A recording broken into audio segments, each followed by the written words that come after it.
All right, y'all, this is Billy from Perma Pastures Farm. Well, I came to bring some Christmas spirit. I got a big box now. Guess what's in it? Some for the rich and some for the poor, so Merry Christmas and ho, ho, ho. I cracked me up. Okay, that's one of those old school raps from the 80s. Anyway, y'all, you've seen me a while back install this EMP shield in the house, okay? And I've told you before that I've installed a number of these things because I am a journeyman electrician by trade, IBEW trained, 5 years of apprenticeship, the whole 9 yards, and lots of experience. I've installed these things in numerous places, data centers, car plants, tire plants, you name it. In fact, most of the work I've done in my career has almost always been in industrial places. And I've installed these TVSSs, or transient voltage surge suppressors, in places that were far more consequential than a house with nowhere near the capabilities or guarantees that EMP Shield offers. Let me just say this right from the get-go. They did not ask me to do this. I searched high and low, and honestly, if I'm gonna spend money, if I'm gonna spend good money, especially for things that are very consequential, I'm gonna pay for the best. So if you need one, just check it out in the description below. Put in the promo code PERMA and they'll knock 50 bucks off. Now, like I said, I am a journeyman electrician. I am not a mechanic. So when it comes to doing this stuff in the vehicle, I'll be honest with you. I looked at the directions which they provide here. I've even looked at my good friend Darren over at Hacks for the Homesteader, who is probably the best mechanic on the planet. And honestly, I didn't really even need to do all that. Although Darren, who has a truck exactly like mine, I'm gonna go ahead and install it in the way that he did, because like I said, he is a mechanic. He's a jack of all trades. You know what, y'all? They made this as dummy proof as it. I mean, even for a person like me, where I understand electrical theory, I know what this thing is designed to do. It's just the installation in the vehicle that kind of threw me out a little bit. And honestly, as I looked at it, as I just kind of glanced at it, I'm realizing this is not that difficult. So I got 4 of them total. One of them I'm going to install right here, my basic workhorse. We're going to put one in the Dodge 2500 diesel. We're going to put one in the Subaru, and then we're going to put one in the other car. So like I said, these ain't cheap, but name one thing that's worth having it is. I got my little thing that holds up the hood here. You might recognize this. This is called an umbrella, but the little pistons on here seem to want to slam on my head every time I get under this thing, so you'll have to excuse that. Also, Michelle's filming, so she may freak out a little bit. When I lifted this up, I heard a little scurrying around up in here. Oh, shoot. Yeah, up in here, there's a mouse. The little sucker's up in here, so we'll be putting a little bone sauce on here and see if that'll keep him out. But I'm going to try to make him give up the ghost before then. Okay, so take a look over here. Basically following what Darren did, and I'm going to put it on this side. I can still get into this fuse box, no problem. I can go ahead, and it's got little sticky backs on the back side, just like you saw in the house installation. Now, what I'm going to do, I got these wires pretty much stretched across here. All I'm going to do, they got like this wiring harness that goes up in here, and there's like this little plastic housing that kind of holds it. Now, yeah, let's save the laughter to a minimum, but being an electrician, you'd think I would have a fish tape. But I'm a union electrician, so we don't provide those things for ourselves. Contractors do, so I'm going to have to use something else. So what I'm going to do, I think if I had some solid number 12 wire, I'd go ahead and fish it on down here. You see where it comes out? That's where these wires are going to go in. Well, all I have is stranded, and I'm going to start down here and see if I can't fish it through there so I can yank these wires up through. All right, now everything is pretty much here. Now there's part of this, I guess, that didn't get caught on film. There's a couple of screws down here that hold this thing in. I've just had to loosen them up a little bit to get this all the way through. Really not that difficult in terms of wire pulling, but this is why you want a little flag on the end of your stuff, y'all, so you're not looking for it. You can just go ahead, get a hold of it, take it all loose, and there you go. It's staggered in there. Like I said, it was tough getting it through even being staggered.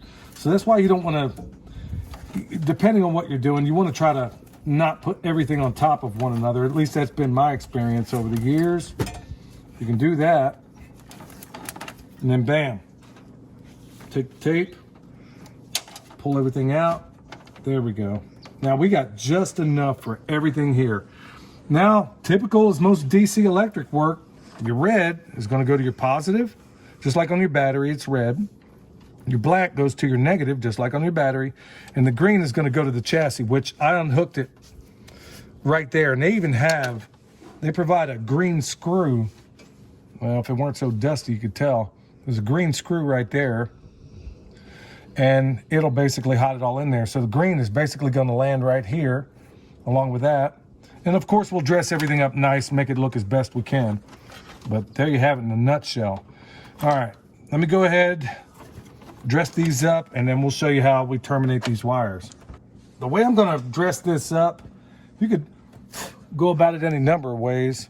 I'm gonna get my little brush here. It's not too corroded or anything on this end, but it already has eyelets on it. Okay, so being an electrician, I already have a bunch of them. So why wouldn't I just cut this thing down and make it nice and squared away? Well, who knows? I mean, we drive old vehicles here. So I may want to take this thing off and put it on the next vehicle. So I'm not going to cut anything. So in terms of wire management, all I'm going to do is, there's a reason they make zip ties, y'all, or tie wraps as we electricians call them. So I'm just going to go ahead and stick this back on here like so. So I got that one on there. Now, here goes the other side. This place being what it is, we got different size everything. We got half of everything around here, it seems like. Peanut butter, no jelly. Ham, no burger. You get the point. So we got different sizes on everything, but it's all good. We got all this in here. Now, I guess to a certain extent, you can leave them dangle like this. But like I said, I mean, I want to make sure I don't cut anything, because sooner or later, if you keep a vehicle long enough like we do, you're going to have to change that battery. You're also might get rid of the vehicle. So do you want to keep your EMP shield, or do you want to give it to the person that buys it? I don't know. Okay, so I'm just going to do some really simple stuff here. Zip tie from here on out. Nothing fancy, nothing crazy. Let me just go get a couple of zip ties and we'll call it a day on this. I'm gonna take the whole kit and caboodle and just kind of put it back to this harness. Put one there.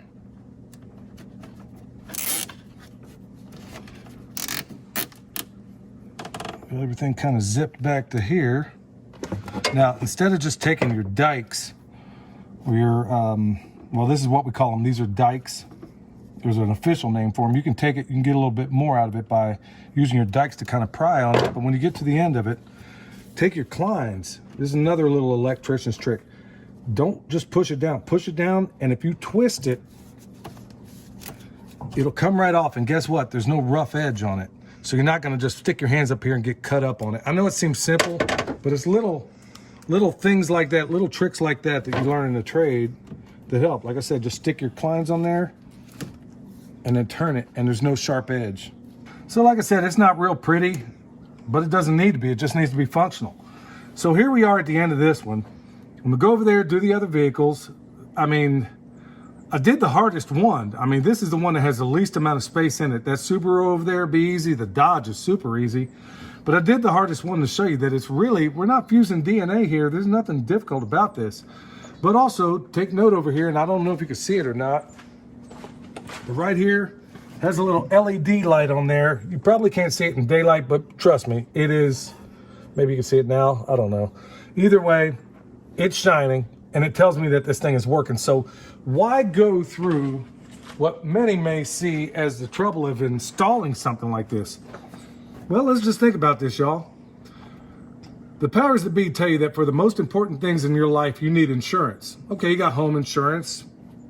Many of us in the United States of America have vehicle insurance. But what insurance do you have for your food? You have to buy that.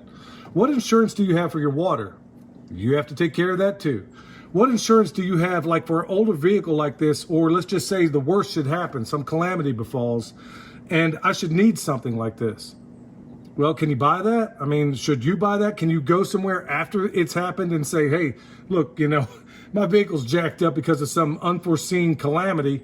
Can you go somewhere and get that squared away? The answer is a resounding no. So that's why You haven't heard me promote many things. You haven't seen me do that at all, and there's a reason for it. Well, minus the products that I know that we put together. It's because this thing it's being tested by the military, has a higher rating than anything I've ever installed in the market over the years. This thing does everything I want it to do, and frankly, for the cost of it, I think it's a very sound, good investment. So I'll do whatever I must. I mean, they also sell other things that you could put on your antennas, on your generators, boats. It doesn't matter. They have a product for all of this. And like I said, if you need one, you know where to find it here down at the bottom. Also, if you need bone sauce or anything else we sell, folks, you know, go to the website, check it out. Just check out the description below because you can find the information for all of this. And also, check out my friend Darren at Hacks for the Homesteader. He did another application of it. If you have any questions, I'm sure that he would be more than happy to field those questions for you because he is the subject matter expert on all things vehicle. I am not. I'm a journeyman electrician, and that's what but I do understand electrical theory, okay? And I understand how this thing's supposed to work. So essentially, any dumb stuff happens, it'll ground it off to the chassis, not the chastity, but the chassis to the ground. And, you know, it'll basically shunt everything there. But it's kind of cool that they have an inline fuse here. And also, if it doesn't work, they offer a guarantee on everything they have. So, folks, you want to check them out. So, like I said, think about that insurance. And like I said, the most important and most profound insurance you have to provide, nobody else. So think about that. Till next time, y'all, this is Billy from Perma Pastures Farm, where permaculture is my passion. We'll see y'all next time.